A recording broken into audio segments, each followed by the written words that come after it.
Hola, espero que estén muy bien. En este video les traigo el gameplay de esta consola Xbox Series X con este televisor Hisense H8G que es del año pasado, 2020. Les mostraré algunas configuraciones del modo juego de este Smart TV y por supuesto también utilizando la configuración de la Xbox Series X para mostrarles que por lo menos en teoría este televisor permite jugar en hasta 120 Hz, pero solamente hasta 1080p o Full HD. No lo permite ni en 4K ni en 1440p. En términos generales, este televisor es una buena opción de gama baja. Sin embargo, en mi top 3 de televisores del 2020 de bajo presupuesto o gama baja, no entró por algunas razones que, si bien en teoría suenan increíbles, en la práctica no lo son tanto. Probablemente algunas personas y algunos youtubers ustedes habrán visto que alaban demasiado a ese televisor. Es importante mencionar que esta es la versión que se comercializa en México, Canadá y Estados Unidos, que por lo menos es la mejor, teniendo en cuenta que hay otra versión que se comercializa en otros países que tiene un sistema operativo diferente. Ese televisor tiene como sistema operativo Android TV. Entonces, retomando la alabanza que le hacen a este televisor, principalmente por el hecho de tener Full Array, no se justifica totalmente, porque si bien tiene Full Array, aún así tiene mucho problema de clouding, y con el local dimming o atenuación local en alto tiene un blooming que es muy notorio, sobre todo en videojuegos u otro tipo de contenido donde hay mucha oscuridad y sobre todo si apagan las luces de la habitación completamente. Eso sí, tiene una buena cantidad de brillo para ser de gama baja o de gama de entrada. Llega en HDR aproximadamente a los 454 nits, que no está nada mal, y el contraste con el local dimming activado llega aproximadamente a una relación de 5000:1, que tampoco está nada mal. Pero además del problema del clouding y el blooming mencionados, tiene problemas de manejo del movimiento, sobre todo al ver contenido a través de aplicaciones como YouTube, Netflix, Amazon Prime, y por eso esa fue otra razón por la cual no lo consideré en mi top 3 de mejores televisores de gama baja del 2020. Pero cuando conectamos una entrada HDMI, algo relativamente potente como por ejemplo esta consola, no tiene problemas de manejo del movimiento, así que es un televisor muy decente para esta consola u otras consolas. Sin embargo, como no tiene puertos HDMI 2.1, no van a poder aprovechar la máxima potencia de esta consola, porque no van a poder llegar a los 120 Hz en 4K. Bueno, otra razón que me parece muy molesta de ese televisor y por la cual tampoco lo incluí en mi top 3 de mejores de gama baja del 2020 es que el inicio siempre es así de demorado. Aun cuando solamente se apaga y se vuelve a encender, usualmente aparece toda esta introducción del sistema operativo. A veces no, pero la mayoría de las veces sí. Y siempre va a aparecer cuando se desconecta y se vuelve a conectar del toma de corriente eléctrica, mientras que en otros televisores no aparece. Aún en aquellos con Android TV, como por ejemplo el Sony X900H, no ocurre este problema. Y otro inconveniente que he notado de este televisor es que, por ejemplo, al utilizar aplicaciones, sobre todo YouTube, después de un tiempo se cierra, lo cual es muy tedioso. Vamos ahora con las configuraciones del modo juego de este H8G. Lo primero que debo mencionar es que, bueno, aquí pueden detectar que está en el modo juego, que detecta el alto rango dinámico o HDR. Este televisor soporta HDR10, también soporta Dolby Vision. Aquí en formato de HDMI 2.0, siempre colocarlo en formato mejorado para sacar el máximo provecho en calidad gráfica y fluidez, que es 4K hasta 60 Hz.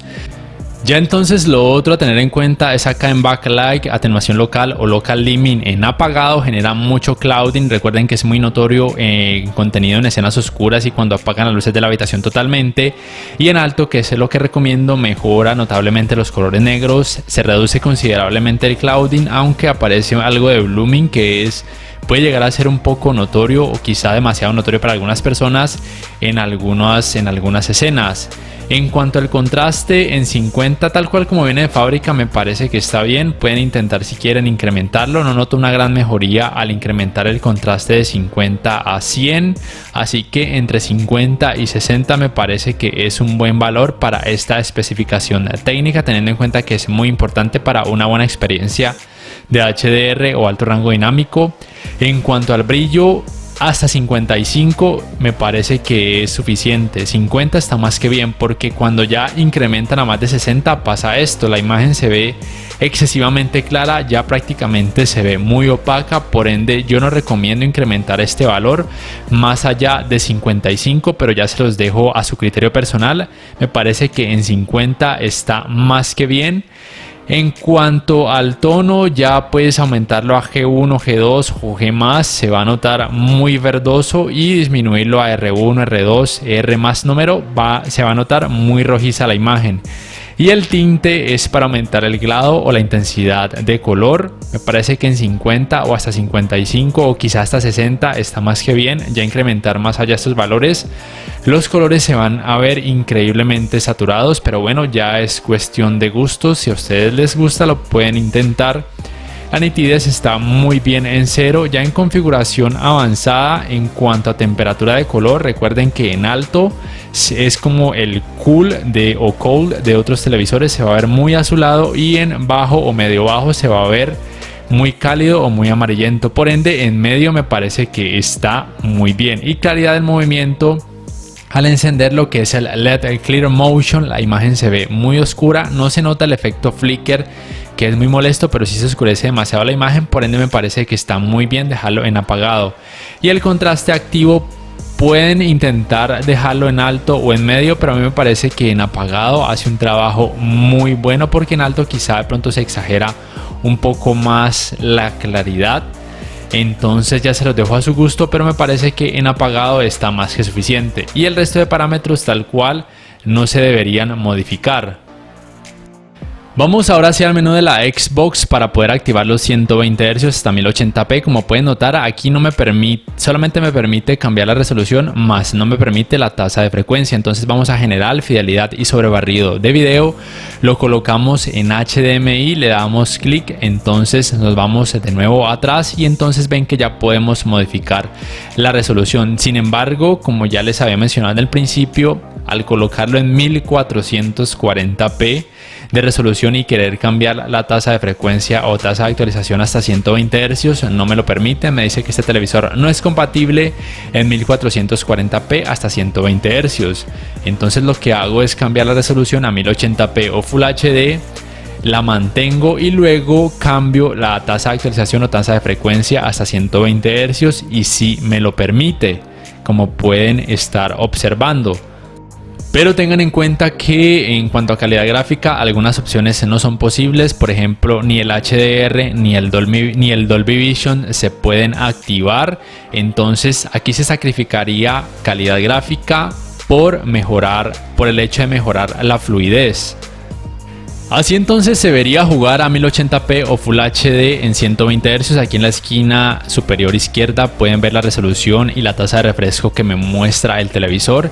En la práctica, si bien la fluidez me parece muy buena, no podría decir exactamente si de verdad está mostrando los 120 Hz o 120 fotogramas por segundo, teniendo en cuenta que ese televisor no soporta tasa de refresco variable. Por ende yo creo que esa tasa de frecuencia estaría quizá entre 110, 100 o probablemente baje hasta 90 Hz, porque como ya les dije, no tiene ese televisor tasa de refresco variable, aun cuando en teoría me muestre que si está en 120 Hz en Full HD. Yo la verdad pienso que no está en los 120 Hz, pero por lo menos sí en 90 Hz la fluidez me parece muy buena. Ya entonces es cuestión personal de ustedes si les gusta sacrificar un poco de calidad gráfica por el hecho de mejorar un poco el tema de fluidez. Y para activar de nuevo el 4K vamos de nuevo a general, fidelidad y sobrebarrido de video, lo colocamos en detectar automáticamente. Después vamos a modos de video y activamos la casilla que dice permitir en 4K.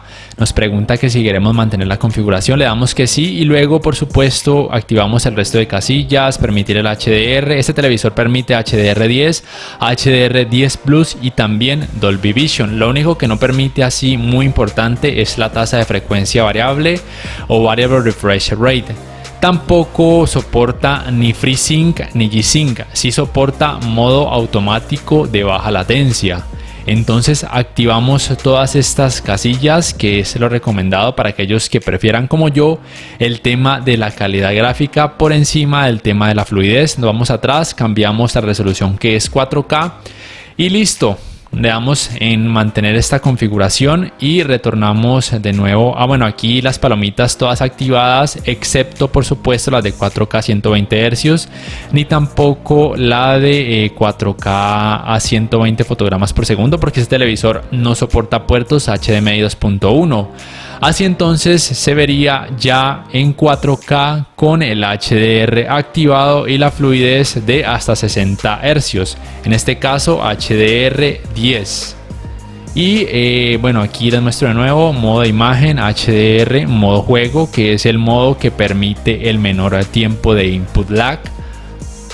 Y bueno, el tiempo de input lag de este Hisense H8G, de acuerdo a la página de ratings.com, en videojuegos en 4K 60 Hz con HDR es de 11,7 milisegundos y en SDR de 11,5 milisegundos. Me parece que es un tiempo de input lag decente, teniendo en cuenta que se trata de una pantalla grande de 55 pulgadas.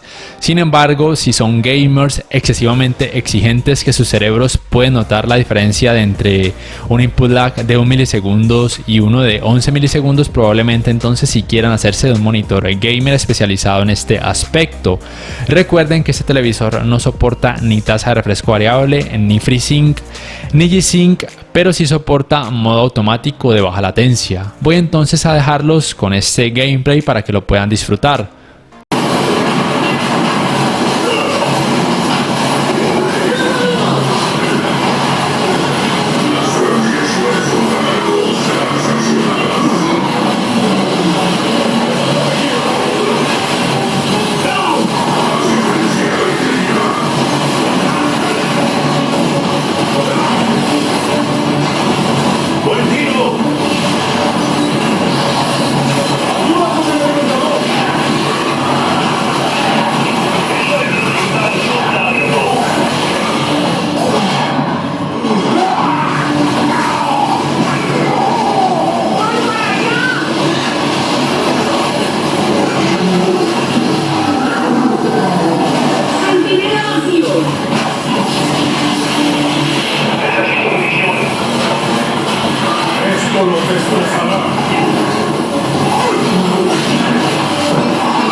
Yeah.